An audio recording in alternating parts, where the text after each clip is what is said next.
This video is what I'm going to refer to as the wrap-up video, meaning when we're done with the tax return, we've entered in all of the necessary forms. What is the process to wrap that up? Mark the return as electronic, get our signature document signed. When we close the tax return, doing our business process in the way of making sure that we've got the appropriate fee amounts in there. How do we change the fee if we have access to change the fee? How do we mark the return for e-file and also put it in the paper cut utility, which we discussed in an earlier video, to email out to the customer. And then we are also going to quickly show you how to email a tax return out. So the first thing we're going to do when we're done with the return is we're going to check down here on the diagnostic warnings. Diagnostic warnings is going to tell you if there's anything majorly wrong with the tax return, anything you've missed, anything that you should just be aware of. And if you click over here on diagnostic warnings, number 13, you can add or remove that depending on how much of the screen you would like to see at a given time. What we're going to do here is we're going to click Mark Return Electronic. And I've already I've already done basically the process. So I'm going to remove this from e-file and start from scratch real quick. So I'm going to start over and just say the first thing we're going to do is we're going to mark the return electronic. The first screen it takes you to within that mark return electronic process is e-file type. Basically, how does your customer want their refund? And we're going to do a TFS bank check, meaning I am printing that check off in my office and giving it to the customer. A TFS bank deposits means that we're getting our fees deducted from the tax return, but we're going to put the money straight in the customer's bank account. TFS debit card means that we're giving them the debit card. They don't have to come back to the office, and all of their refund amount will be deposited into that card. So those are the three we want to focus on, but we're going to do the check right off the first. Click OK. From here, this is the cell phone number that will be text when the refund check is printed in your office. It will automatically send a text message notification out to the taxpayer, letting them know that their check is ready for pickup at your office. From there, we're going to capture the taxpayer's signature and spouse's signature. In this case, you can see that this is a joint tax return. We've got two names up here at the top, Hannah and Jeremy Montana. To sign the bank documents is very simple. I'm using the signature pad. The program will automatically recognize that you're using the signature pad. For taxpayer signature, you simply click on taxpayer, and you can see that the signature is already in there. If you don't like that signature, you can click clear and go ahead and put in a new signature. Click save. And on the spouse's signature, just click her line and put in spouse and click save, and it has both of those on file now. You can print the bank documents with the signatures on them just by clicking print, or when you exit, it's also going to ask you, do you want to print this information? For my purposes, I'm going to say no, just so we don't have to take a peek at that. Now you're also going to get the signatures for the tax return.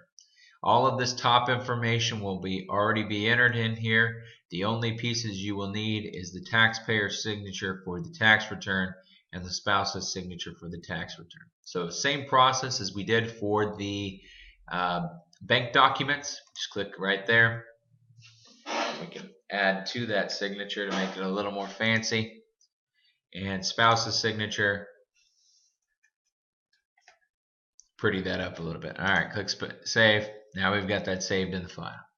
Go ahead and click exit. Do you want to print that form? No, I don't. The last step in the process is bank application information.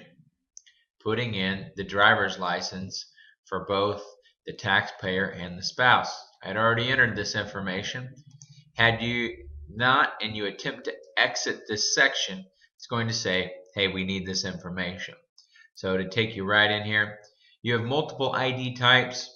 Most common being driver's license, um, and if you're dealing in, ethnic areas where you got a lot of immigrants, you may have from Mexico, matricula consular, or resident alien ID. So we're going to click OK there. We repeat that process for the spouse. And now that we've got that, I'm going to exit back a couple of times here, back to our 1040. And when you've completed that and you've successfully marked the return electronic, the last step is to click exit. Now, anytime you're exiting the tax return, the appropriate way to exit the tax return is by clicking on exit. From here, it's going to take you into what I refer to as the administrative piece of the tax return, which is entering in your preparation fee, your electronic filing fee. If this is a non-bank product return, before you can print the tax return for the customer, you will be required to enter payment. Enter payment is where you would indicate your OTC or over-the-counter payments, your cash, check, or credit card, and you will be required to input the date on which it was received, the type of tender, cash, check, or credit card, the amount, from whom, and it will also document which preparer, at this case, was the one accepting the cash. So that's the way you do that if you're not doing a bank product. If you are doing a bank product, the preparation fee will be calculated based off of your invoicing. And in this case, for how much work I did on this tax return, this invoicing is a little light. So if I wanted to increase it, you could click on your preparation fee and type in the appropriate amount that you would want to charge. Under electronic filing fee cannot exceed $99. So you're going to want to keep that under $99. And your preparation fee is not to exceed, well, actually, the sum total of these two fees, preparation and e-file fee, is not to exceed $999, unless you have special circumstance or prior approval. From here, you can go into view and edit the invoice, and you can have it generate a detailed summary of the invoice. If you're doing it on a form basis, it's entirely up to you as far as how you want to present this to the customer. There's a lot of different invoicing options in the program as far as, do you want to show a detailed invoice, and we'll set that up or assist you in setting that up at the beginning of tax season. So here we've got the generated invoice here, and I don't have it itemized. I just have the total fees down here at the bottom and what we would need to receive from the customer. Oh, exit there. Exit there. Now, if we did want to email this tax return, I did input a email address when we were capturing the customer information in there. If we wanted to email this to the taxpayer, what you're going to do under client media type, let me back up real quick. Client media type, this is where you're going to indicate whether or not you want to email your customer or they're going to be picking up a physical copy of the tax return. If you're printing it out for them immediately and you're not doing, that's not a pickup or an email, then we don't need to worry about this section. But if you want to email it to them, you're going to, under client media type, select email. And what that's going to do is it's going to automatically basically queue this up for the customer to receive that. So I'm going to exit here, and fees charged have changed. Okay, fees on the tax return have changed. Do you want to use the current fees? Yes, I do. Do you wish to print the return to PDF? Yes, I do. Most offices are making a push to get away from paper, and the best way to do that is to use your signature pad and your scanner and the paper cut utility and email it to them. A lot of times people misplace their tax returns, but it will always be saved in their email. So I'm going to only get to put in one copy of the federal and state because my copy as the tax office is going to be saved in the software. So this is going to generate the PDF for me. The PDF is going to include a lot, and we can modify this PDF print set as well. It's got a client letter, it's got the invoice included, it's got the signed 8879 with your preparer signature as well. Everything's pretty much in there. If you want to review it with your taxpayer, you can review it before you email it and when it generates the PDF right here. I'm going to close this, and it's actually going to exit me out of the return. There was one step that I kind of glossed over there, but there it pops up and it asks you, do you want to mark this return as complete? You are going to want to mark the return as complete if that tax return is ready for e-file. You will, again, mark that return as complete. So once we've marked that tax return complete, what's going to happen is it's going to go into our e-file queue. So from this screen, we're going to touch on two things. One, how do we e-file? And then secondly, how do we email? So from e-file, I simply click e-file. And then I click right up top, transmit electronic returns. So I'm going to click into transmit electronic returns. And it's going to pull me up a big list of tax returns. Okay? You can see I can scroll over here. These are all the returns that I put into queue. Now let's say I don't want to send all of these at one time. I just want to send a subset of these. What you're going to do is you're going to click delete client.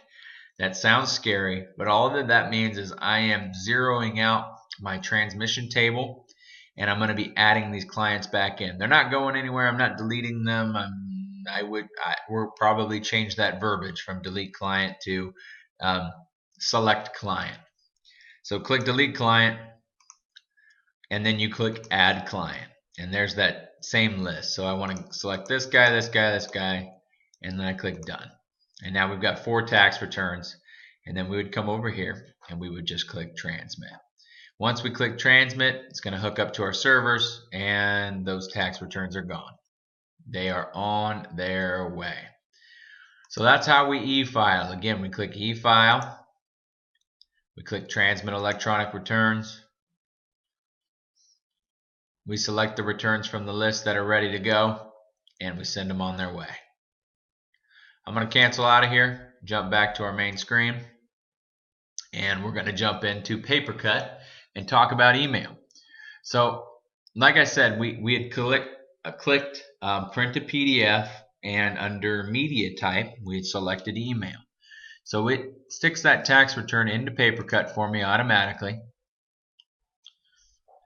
and it puts it under the email. I'm going to maximize my screen here, click into email. And on the left-hand side, you're going to see that it filters by what has already been done versus what hasn't been done. So has this email been sent? I'm going to click in here to this one, just picking any random one because it all works the exact same way.